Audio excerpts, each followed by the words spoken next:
Mukunda jewellery మొట్టమొదటి factory outlet హనుమకొండలోనే అతిపెద్ద jewellery mart December 14న గొప్ప ప్రారంభం. నమస్తే రమ్మగారు. నమస్తే జయ. రమ్మగారు, ఏదన్నా పెద్ద కథ చెప్పండి.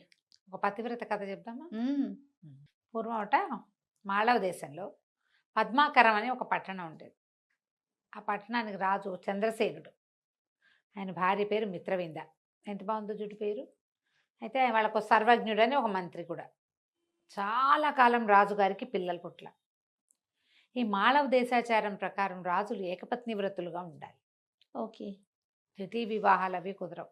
మనం కొన్ని దేశాల కథల్లో చూస్తాం, పెద్ద భార్యకి పిల్లలు పుట్టకపోతే ఇంకో పెళ్లి చేసుకున్నారు. అనుకుంటా 1, 2, 3 అలా పిల్లలున్నా లేకపోయినా కూడా వివాహాలు చేసుకునే విధానం ఉండేది. 5-6 రాణులు ఉండేవాళ్ళు, దక్షిణ నాయకులుగా ఉండేవాళ్ళు రాజులు. అదేం పెద్ద తప్పు వ్యవహారము కదా, ఆ కాలంలో నడిచేది అది, అంతే సహజమైన సంగతే. అయితే సంతానం కలగల. ఈ సర్వజ్ఞుడు జాతకాలు చూపించాడు, మంత్రి గారు పూజలు చేయించాడు, ఏం చేసినా ఏమీ లేదు. క్రమంగా ఏమనిపించిందంటే, ఈ సంతానం లేకపోవడం అనేది ఒక పెద్ద హర్డిల్. ఎవరినైనా దత్తు తీసుకోవచ్చు. ఓకే. దత్తత తీసుకోవచ్చు. ఈ దత్తత తీసుకోవడానికి ఏమైంది, ఆయనకి సమీప బంధువులు తక్కువ ఉన్నారు. దత్తత క్లోజ్ కజిన్స్ నుంచి తీసుకుంటే రాజరక్తం ఉండాలి కదా వాళ్ళల్లో, అది కదా, లేకపోతే ప్రజలు తప్పట్టుకుంటారు. బయట వాడి నుంచో తీసుకొచ్చి ఇప్పట్లో లాగా ఇటీవల కాలంలో చేసినట్టుగా ఎక్కడి నుంచి అయినా తెచ్చుకునే విధానం ఆ రోజున లేదు. అవును. క్షత్రియ రక్తం కావాలి, అది కూడా రాజరక్తం. ఏదో ఒక తరంలో అయినా వాళ్ళతోటి రాజుతో క్లోజ్ రిలేషన్ ఉండాలి. అలా కుదరలా. ఆయన ముందు తరాల్లో ఆడపిల్లలు ఎక్కువ ఉన్నారు. వాళ్ళంతా బయటికి వెళ్ళిపోయిన వాళ్ళు, అన్నదమ్ముల వరస అయ్యేవాళ్ళు లేరు.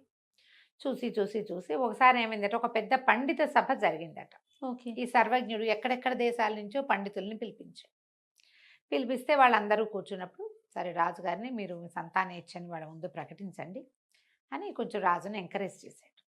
ఈ చంద్రసేన మహారాజు ఏం చేశాడు, అందరికీ దక్షిణలు తాంబూలాలు ఇచ్చాక, అయ్యా నాకు ఒక కోరిక, సంతానం కలగలేదు, మీరందరూ ఆలోచించి ఒక అత్యద్భుతమైన వ్రతాన్ని దేన్నైనా నాకు చెప్పండి.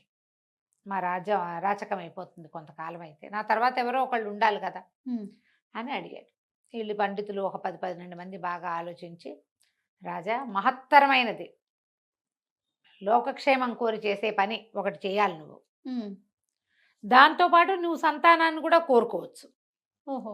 ఈ లోకక్షేమం కోసం ప్రజలందరూ సుఖ సంతోషాలతో ఉండాలంటే లక్ష్మీ పూజ అత్యుత్తమమైంది. కాబట్టి బంగారు లక్ష్మీదేవి విగ్రహం చేయించి 6 నెలల పాటు రాజ్య విస్తరణ లాంటి వ్యవహారాలు, యుద్ధం జోలికి పోకుండా, ఓకే, రాజ్య విస్తరణ జోలికి పోకుండా 6 నెలలు భార్యాద్వితీయుడివై ఆమె లక్ష్మీ వ్రతం చెయ్యి, లక్ష్మీ పూజ చేయమన్నారు. పూజ ఎట్లా చేయాలి, ఏం చేయాలంటే సాంగంగా మనం చెప్పుకుంటాం కదా, శ్రీ సూక్త విధానంలో లక్ష్మీ పూజ చేయటం. నిత్యము భోజనాలు పెట్టాలి, ఎవరికైనా నిత్యము కొంత దానం చేయాలి, ప్రతిరోజు పూజ చేసుకోవాలి. ఓకే. సరే, రోజు ఒక బంగారు లక్ష్మీ విగ్రహం చేయించారు. మనమైతే ఇంతది కొనుక్కుంటాం, 10-15 గ్రామ్స్లో బుజ్జిది. అంతకంటే ఏం కొంటాం కదా. అవునండి. అందరి ఇళ్లలో ఇంతకంత పెట్టకూడదు, మనకు అదో సిద్ధాంతం. ఇంత బుజ్జి లక్ష్మీదేవిని పెట్టుకుంటాం మన వాళ్ళు. మనలో అయితే వాళ్ళు ఏం చేశారు, పెద్ద విగ్రహం చేయించారు. రాజు కదా, బంగారం అంతా కరిగించి చక్కగా లక్ష్మీదేవి విగ్రహం చేయించి సాంగంగా ఆమెను ప్రతిష్ఠ చేసుకుని పూజా మందిరంలో ప్రతిరోజు శ్రద్ధగా చేశారు పూజ. ఓకే. 5 నెలలు గడిచిపోయాక ఒకనాటి రాత్రి ఇద్దరు మేడ మీద పైన సౌధోపరి భాగంలో పడుకుంటే ఇద్దరికి ఒకేసారి కలొచ్చింది. ఒకళ్ళ కళ ఒకళ్ళకి చెప్పుకున్నారు, ఒకేసారి నిద్ర లేచి చెప్పుకున్నారు. వీళ్ళిద్దరికీ లక్ష్మీదేవి ఐరావతం మీద కూర్చుని ఒక తెల్లని ఏనుగునెక్కి సర్వాభరణాలు ధరించి వీళ్ళకి కనపడి, పూర్వజన్మ కర్మవశాత్తు మీకు సంతానం లేదు, అపుత్రులుగా ఉన్నారు. ఓకే. కానీ ఈ ఇంతకాలం పూజ చేసినందుకు, శ్రద్ధాలోపం లేకుండా, భక్తి లోపం లేకుండా చేసినందుకు మీకు ఒక కూతుర్ని ప్రసాదిస్తాను. పోనీ సంతానం కుమారుడైతే ఏమవుతాడు, రాజ్యానికి ఉత్తరాధికారి అవుతాడు.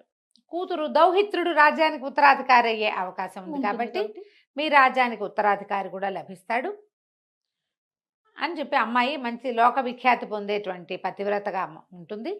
ఉత్తమరాలైన కన్యని ఉమ్, మీకు కుమార్తెగా ప్రసాదిస్తానని చెప్పింది కళ్ళు. ఓకే. ఆవిడ లేచింది, మహారాజా ఏం కళ వచ్చిందంటే, మహారాజు కూడా నాకు కళ వచ్చింది అన్నాడు. వాళ్ళిద్దరూ ఒకళ్ళకొకళ్ళు చెప్పుకుంటే సేమ్ అదే కళ వచ్చింది. ఓ 6 నెలల పూజ పూర్తి చేశారు.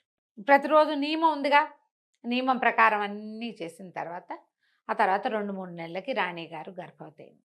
ఉహు, గర్భవతి చాలా విశేషంగా ఇవి చేశారు, సీమంతోత్సవాలు అన్నీ చేశారు. ఊరంతా పండగ చేసుకున్నారు, దేశమంతా అన్ని చోట్ల కొత్త కొత్త మొక్కలు నాటారు. ఉమ్, యువరాణి పుట్టబోతోందని, అమ్మాయి పుడుతుందని తెలిసిపోయిందిగా. అవును. 10 నెలలకి చక్కటి సర్వాంగ సుందరి అయిన ఒక కన్య జన్మించింది దేవుడికి ఇచ్చిన బాలిక. ఓకే.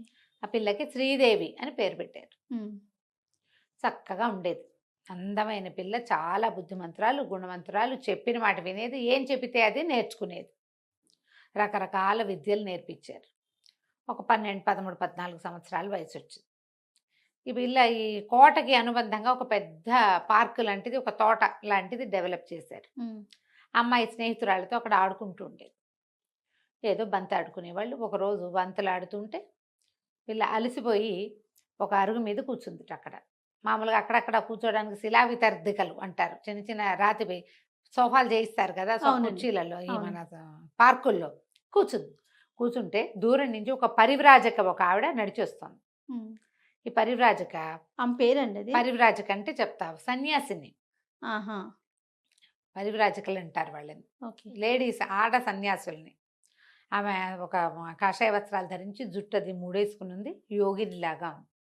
దూరం నుంచి వస్తూ ఈ వెలిగిపోతోంది పిల్ల, సర్వాభరణాలు ధరించి అందంగా చక్కగా ఉంది. 14 ఏళ్ల పిల్ల అంటే కొంచెం కంటికి నదరగా కనపడుతుంది, చిన్నతనం కాదు, ఎదిగిన వయసు కనిపిస్తూ ఉంటుంది. ఆవిడ అట్లా చూస్తూ దగ్గరకు వచ్చింది. దగ్గరకు వస్తే పిల్ల లేచి నిలబడింది. పెద్దవాళ్ళని చూసి దండం పెట్టాలి కదా, ఉమ్, ఉమ్, పైగా ఇవిడ యోగినిలాగా ఉంది. నమస్కారం చేసింది. చేస్తే ఆవిడ చాలా సంతోషించి, అమ్మాయి నీ సౌందర్యము, సౌందర్యాతిశయము, నీ వినయాతిశయము కూడా నన్ను ఎంతో ఆకర్షించాయి. చాలా బాగుంది. విశేషంగా నీకు ఒక మాట చెప్తాను, నువ్వు ఇంత అతిలోక సౌందర్యవతివి, నీకు అత్యద్భుతమైన వరుడు కావాలి. నువ్వు లక్ష్మీ స్వరూపంలాగా ఉన్నావు, విష్ణు స్వరూపుడైన యువకుడితోటి నీకు వివాహం జరగాల్సి ఉంది. గంధవతీపురపు యువరాజు భద్రేశ్వరుడు అనే రాజుగారి కుమారుడు సుందరేశ్వరుడు నీ వరుడు. ఉమ్, అతనితో నీకు వివాహం వివాహం. జరగాలి. అతను నీకు అనురూపుడైన వరుడు. ఓకే. వివాహం జరిగాక ఏవో రకరకాల ఇబ్బందులు వస్తాయి, కానీ నీ పాతివ్రత్యంతో కథ అంతా చక్కబడుతుందమ్మా. ఎంతో కాలం రాజ్యం చేస్తావు, నీ తండ్రి రాజ్యానికి కూడా నువ్వు రాజును ప్రసాదిస్తావు. ఉహు, అంటే ఈవిడ కొడుకులు కలుగుతారు. ఉమ్, ఉమ్. అయితే ఈ పిల్లకి మధ్యలో కొన్ని కష్టాలు వస్తాయి కానీ అన్నది వినపడింది గట్టిగా. ఓ ఏం కష్టాలు వస్తాయో చెప్పు, ఏం కష్టాలు వస్తాయో చెప్పమని బతిమలాడింది. ఆవిడంది, అమ్మ అవన్నీ చెప్పకూడదు, అవన్నీ దైవ రహస్యాలు. నీకు భర్త మాత్రం సుందరేశ్వరుడే. నిజానికి నేను ఇది కూడా చెప్పకూడదు, కానీ నీ సౌందర్యాతిశయం చూసి చెప్పాలనిపించింది. ఉమ్, సుందరేశ్వరుడే నీ భర్త. అయినా కథ సుఖాంతమే అవుతుంది, నీకేం భయం లేదు. ధైర్యంగా ఉండు, అమ్మని ఆరాధించు, ఉమ్, నీ వినయాతిశయాన్ని బట్టి పోగొట్టుకోవద్దు, ఓకే. వినయాన్ని పోగొట్టుకోకూడదు అని చెప్పి వెళ్ళిపోయింది. ఈ అమ్మాయి గబగబా లోపలికి కోటలోకి వెళ్ళిపోయి, ఎవరు ఈ రాజ్యం ఏమిటి, ఈ ఆ రాజ్యం భద్రేశ్వరుడు ఎవరు, ఉమ్, ఆయన కుమారుడు ఎవరు, అవన్నీ కనుక్కొని పెట్టుకుంది. ఇక అతన్నే ఇంకా మనసులో పెట్టుకుని ఉందన్నమాట. తర్వాత ఒక సంవత్సరంన్నర పోయాక వాళ్ళ నాన్నగారు ఏం చేశారు, స్వయంవరం ప్రకటిస్తామన్నారు. ఈ అమ్మాయి ఏమనుకుంది, ప్రకటించని, అందులో సుందరేశ్వరుడు ఎవరో చూసుకుని ఆయనకే పెళ్లి చేసుకుంటే సరిపోతుంది. నాకు ఇతనితో వివాహం కావాల్సి ఉండి అవుతుందని ఆవిడ చెప్పినప్పుడు తండ్రి స్వయంవరం ప్రకటించిన అతను రాకుండా ఎందుకుంటాడు, చుట్టుపక్కల అన్ని రాజ్యాలకి వెళ్తుందిగా పిలుపు, ఉమ్. అతనే వస్తాడు అని స్థిమితంగానే ఉంది. చక్కగా రోజు లక్షణంగా లక్ష్మీ పూజ చేసుకునేది, బుద్ధిమంతురాలుగా ఉండేది. కొంతకాలానికి స్వయంవరం ప్రకటించారు. ఓకే. చుట్టుపక్కల రాజ్యాల రాకుమారులందరూ వచ్చారు. వచ్చాక ఈ అమ్మాయికి దండిచ్చి స్వయంవరంలో నుంచోబెట్టి ఒక్కొక్క రాజకుమారుడి దగ్గరికి, దీని కుమారుడు ఫలానా రాజ్యం ఫలానా ఇది, ఒకళ్ళు రాజులు కూడా వస్తారు, కొంతమంది. అందరూ రాజకుమారులే రారు, ఉమ్, ఉమ్. ఆల్రెడీ వివాహాలైన రాజులు రావచ్చు, స్వయంవరానికి. స్వయంవరానికి వివాహాలైన వాళ్ళు కూడా రావచ్చు, అంత తప్పలేదు. ఓహో. పిలుస్తారు, రాజ్యానికి పిలుపు వస్తుంది. ఆ అమ్మాయిని చేసుకోవాలన్న తలంపు ఉందనుకో, ఏ రాజుకైనా వస్తాడు. ఉహు, ఉమ్, అమ్మాయి వారిస్తే స్వయంవరం మంచిది, పనికొస్తుంది. ఓకే. కొంతమంది వీళ్ళకి పెళ్ళి అయిందని వాళ్ళ పెళ్లి కాలేదని వరుసగా చెప్పుకుంటూ వెళ్తుంటే చివరికి ఈ సుందరేశ్వరుడు కనపడ్డాడు. ఈ అమ్మాయి ఇంకా రెండోది ఆలోచించాల, దండ ఆయన మెడలో వేసేసింది, వివాహం చేసేశారు.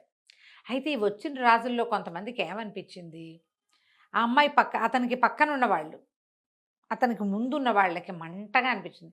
ఏమిటి మా తక్కువ, వీడు ఎక్కువ, వీళ్ళ రాజ్యం చిన్నది, వీడు ఇంకా యువరాజు కుర్రకుంక, ఈ పిల్లకి ఎందుకు 16 వరించింది? ఏళ్ళు, ఆ అబ్బాయికి ఒక 20 ఏళ్ళు, ఎందుకు వరించాలి? ఆల్రెడీ ఇప్పుడు వివాహాల స్వయంవరం అంటే ఊరికే సౌందర్యం అని చూసే కాదు, ముందే ఏం చెప్పారు, వీళ్ళది ఇంత పెద్ద రాజ్యం, ఈయన ఇంత పరాక్రమశాలి, ఈయన ఇంత బాగా చదువుకున్నవాడు, ఈయన వాళ్ళని గెలిచాడు వీళ్ళని గెలిచాడని బందిమాగదులాగా స్తోత్రం చేస్తారు. అదే అదే ఆయన ముందున్నవాడు కుంతల దేశపు రాజు వీరవర్మ. ఆ కుంతల దేశం ఈ 2 రాజ్యాలని కలిపితే ఎందుకంటే త్రిబుల్ ఉంటుంది. అయినా కూడా అతను కూడా కుర్రాడే, అంత పెద్దవాడు కాదు, 25-30 ఏళ్ల వాడు, మంచి వయసులో ఉన్నట్టు లెక్క. అని కాదని కూరకుంకం చేసుకుందని మండిపోయింది అతను. కానీ ఊరుకున్నారు, స్వయంవరం కదా, కన్యావారైతే రూపం అని చదువుకుని ఆ సర్లే చూద్దామని ఊరుకున్నారు. వివాహం చేశారు లక్షణంగా, బ్రహ్మాండంగా పెళ్ళయింది. హాయిగా కొంతకాలం ఇక్కడ ఉన్నారు అమ్మాయి అబ్బాయి. తర్వాత వీళ్ళిద్దరు కలిసి వాళ్ళ ఇంటికి వెళ్ళారు. ఎంతో బుద్ధిమంతుడుగా, ఎంతో చక్కగా బాగుండేవాడు అబ్బాయి కూడా. ఇద్దరు అనురూపమైన జంటగా ఉండేవాళ్ళు, అనుకూలమైన దాంపత్యం. రోజులు గడిచేసరికల్లా ఏమైంది, ఈ భద్రేశ్వర మహారాజు గారు మరణించాడు. ఆయన కుమారుణ్ణి రాజుని చేశాడు, రాజు అయ్యాడు. కొంచెం రాజ్యం సెటిల్ అయ్యే టైంకి ఆ కుంతల దేశపు వీరవర్మ ఉన్నాడు కదా, అతనికి రగులుతూ ఉంది, ఇంతకాలమైనా పోల, 4-5 సంవత్సరాలు గడిచింది. చుట్టుపక్కల స్నేహితులందరినీ కూడగట్టుకుని, ఇది చిన్న రాజ్యం, ఈ రాజ్యానికి ఎవడి పక్కనుందో వాడు కలుపుకోవచ్చు, కానీ వీడిని ఓడించి తీరాలి, ఓడించేసేయాలి, అంటే అడవుల దారి పట్టించాలి ఈ అమ్మాయిని, కుర్రాన్ని వరించినందుకు అని చెప్పి ఒక 5-6 రాజులని కూడగట్టుకుని వీళ్ళ మీద దాడికి దిగాడు. దిగేసరికి ఇంకా కొట్లైపోయారు మంత్రులు. సైన్యాధిపతి చనిపోతూ సైన్యాధిపతి రక్తం ఓడుతున్న దీంతో పరిగెత్తుకుంటూ వచ్చి, మీరు తప్పించుకోండి, బతికుంటే బల్సాకు తినచ్చు. యుద్ధంలోకి రాజు మొదటి రోజో 2వ రోజు చేశాడు, 3వ రోజు అతను రాకపోతే 3వ రోజు మీరు పారిపోండి, వెళ్ళిపోతే మళ్ళీ ఇంకేదైనా జనాల్ని కూడగట్టుకుని వచ్చి మళ్ళీ పట్టుకోవచ్చు మన రాజ్యం అని చెప్పేశారు. కానీ వీళ్ళు ఏం చేశారు, ఓ బండి ఎక్కి భార్య భర్త ఇద్దరు పారిపోయారు. కొంత దూరం వరకు బండి మీద వెళ్ళారు. ఒకే బండి మీద వెళ్తే పట్టేస్తారు కదా, ఇంకా అక్కడి నుంచి బండి వదిలేసి ఇక నడవటం మొదలుపెట్టారు. నడిచి నడిచి నడిచి నడిచి నడిచి అడవుల్లో దుంప తెగిపోయింది నడవలేక. ఎవరి వల్ల అవుతుంది మరి, ఇక ఆహారం లేదు, మంచినీళ్ళు లేవు, ఒట్టి కాలు నడవగా నడవగా నడవగా ఒక అడవిలోకి చేరారు. వీళ్ళకి అత్తగారు మావగా వీళ్ళ తండ్రి దగ్గరికి వెళ్ళటం ఇష్టం లేదు. వాళ్ళది చిన్న రాజ్యమే మొదటిది. రెండోది, ఇప్పుడు ఇంత చెడి వెళ్తే అక్కడ ఏం పరువు ఉంటుంది. అది పైగా వాళ్ళు ఏం చేశారు, వివాహం అప్పుడు ఇతనికి రాజ్యం ఇస్తామని చెప్పాల సుందరేశ్వరుడికి, దౌహిత్రుణ్ణి రాజుని చేస్తామన్నారు, ఇంకా సంతానం కలగల. దాంతో అక్కడికి వెళ్ళటం ఇష్టం లేదు. అడవుల్లోనే కొంతకాలం ఉందాం, మన జీవితం ఇక్కడే కలిసి ఉన్నాం, మన ఇద్దరం ఉన్నాం కదా అనుకున్నారు.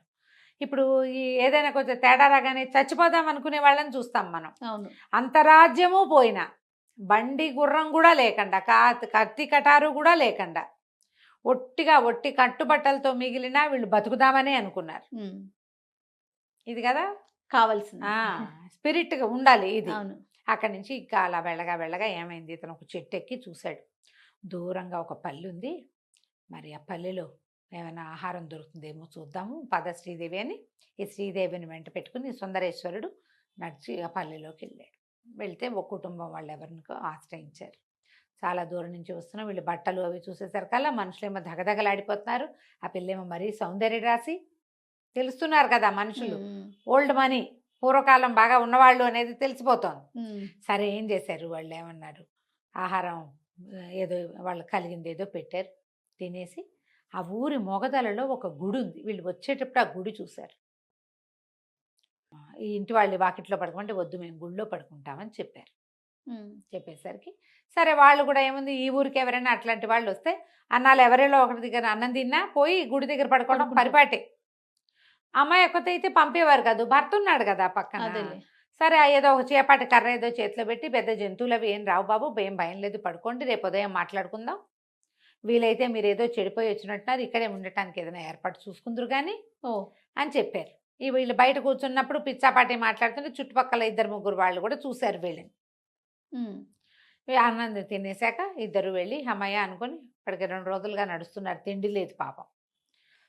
వెళ్ళి అక్కడ పడుకున్నారు ఆలయంలో. అది ఒక లక్ష్మీదేవి గుడి. ఓహో. వీళ్ళ గుళ్ళో పడుకున్నారు. అర్ధరాత్రి రోజు ఒక పెనుబాము ఆ గుళ్ళోకి వస్తుంది చల్లదనం కోసం. గుడి లోపల భాగంలో చల్లగా ఉంటుంది. వీళ్ళిద్దరు పడుకున్నారు. ఆ పాము లోపలికి వస్తుంటే ఇతని నిద్రలో ఒక పక్కకి తిరిగాడు ఈ రాజు సుందరేశ్వరుడు. ఇతని కాలు సరిగ్గా ఆ పాము తోకకి తగిలింది. అమ్మో. తగిలేసరికి ఆ పాము వెనక్కి తిరిగి చూసి ఎవడో నన్ను తన్నాడని కసిదీరా ఆ కాలు మీద టప కాటేసి తన దారి మీద పోయింది. ఆ పిల్లకి ఏం తెలీదు. ఆ వేసిన కాటలతో తను చచ్చిపోయాడు. అయ్యో. మరణించాడు.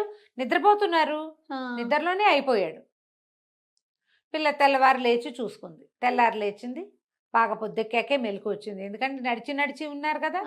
అయ్యో ఇది దేవాలయం, పూజారులు వాళ్ళు వస్తారేమో, లేవండి బయటికి వెళ్దాం, మొహం కడుకుందరు కానీ లేపితే ఏముంది, లేపు. అతను నీలంగా అయిపోయినాడు, తలకాయ పక్కకి వాళ్ళు చేస్తున్నాడు. పిల్ల కేకలు పెట్టింది, అరిచింది, ఏడవటం మొదలుపెట్టింది, పెద్ద పెట్టు నా భర్త అని. దేవాలయం ఊడవడానికి వచ్చిన వాళ్ళు, పూజారి ఒక పూజ చేసే ఆయన, ఆ ఇళ్ళ వాళ్ళు అందరూ పరిగెత్తుకొచ్చారు. వస్తే ఏముంది, రాత్రి చక్కగా నవనవలాడుతూ ఉన్న 30 ఏళ్ళు కూడా లేని కుర్రాడు ఇప్పుడు చచ్చిపడున్నాడు. బాగా పరిశీలించి పాము కాటేసిందని తెలుసుకున్నారు వాళ్ళు. పాము కాటేయగానే తెలిస్తే ఏదో విరుగుడు ఉంటుంది, నీలమణి ఉంది వాళ్ళ దగ్గర, ఆ మణి తెచ్చి పెడితే బతుకుతాడు. అక్కడి నుంచి ఇంకేదో వేరుంది, సర్పగంధి లాంటి వేర్లేవో ఉన్నాయి. ఆ వేళ్ల రసం కంట్లో పెట్టినా నోట్లో పోసినా బతకచ్చు. గారుడమణి అని ఉంది, ఆ గారుడమణి పెట్టినా బతుకుతాడు. ఒక మూలికలు ఎన్ని ఉన్నాయో వాళ్ళ దగ్గర, కానీ చేయలేకపోయారు. బతుకుండగా తెలియలేదు కదా, చచ్చిపోయి ఎన్ని గంటలు అయిపోయిందో. అక్కడి నుంచి ఊళ్ళో వాళ్ళంతా అయ్యో గుళ్ళో చనిపోయాడని బయటికి తీసుకొచ్చారు. పాపం జాలి పడ్డారు, ఏం చేయాలో తెలీదు. ఏ తన బిడ్డో ఇప్పుడు ఏం చేస్తాం, అంత్యక్రియలు చేసేద్దామని వాళ్ళు ఏర్పాట్లు చేసేస్తారు. ఈ అమ్మాయి ఏం చేయాలో తెలీదు, ఏడుస్తూ కూర్చుని నేను ఇప్పుడు ఎక్కడికి వెళ్తాను, నేనేం చేస్తాను, ఊరేసుకుని చచ్చిపోదాం అని చెప్పి. ఇప్పుడు కష్టాల్లో ఉన్నప్పుడు సంగతులు గుర్తురావు, ప్రధాన కష్టమే కనపడుతుంది అంతే. ఈ అమ్మాయికి ఆ యోగిని ఏం చెప్పింది, కొన్ని కష్టాలు వస్తాయి కానీ చివరికి సుఖాంతం అని చెప్పింది కదా. కష్టాలు వచ్చాయి, సుఖాంతం వస్తుందని గుర్తురాదు అంతే. మీ నాన్నకే నువ్వు సంతానాన్ని ఇస్తావు, అంటే తండ్రికి నీ కొడుకుని ఇస్తావు అన్న మాట కూడా గుర్తులేదు. ఇంకా భర్త చచ్చిపోయాడు, నేను కూడా చచ్చిపోవాలి. ఈ అమ్మాయి ఏం చేసింది, ఏడుస్తూ అట్లా నడుచుకుంటూ వెళ్ళి అక్కడ ఒక పెద్ద మర్రి చెట్టు ఉంటే మర్రి ఊడలు సన్నగా వేళ్లాడుతున్నాయి. ఈ పిల్ల గట్టిగా ఒక గట్టులాగా గట్టుంది, ఆ గట్టెక్కి ఆ మర్రి ఊడల్లాగి మెడకి ఊరిపోసుకోపోయింది. ఊరేసేసుకుంటుంది. ఇప్పుడు ఆమె భర్తని ఆ అంత్యక్రియలు జరిగే లోపల నా పని కూడా అయిపోతుంది. ఆయనతో పాటు చితెక్కుదామని తోచల అమ్మాయికి, తన దారిని తను ఊరేసుకోవడానికి వెళ్ళిపోయింది. ఈ మెడకి ఎప్పుడైతే ఈ తాళ్ళు బిగించుకుని గట్టిగా బిగించుకుంటుందో అప్పుడు ఆకాశంలో నారద మహర్షి తిరుగుతున్నాడు, ఎక్కడికో వెళ్తున్నాడు, నారాయణ అంటూ. ఆయన దిగొచ్చాడు కిందకి.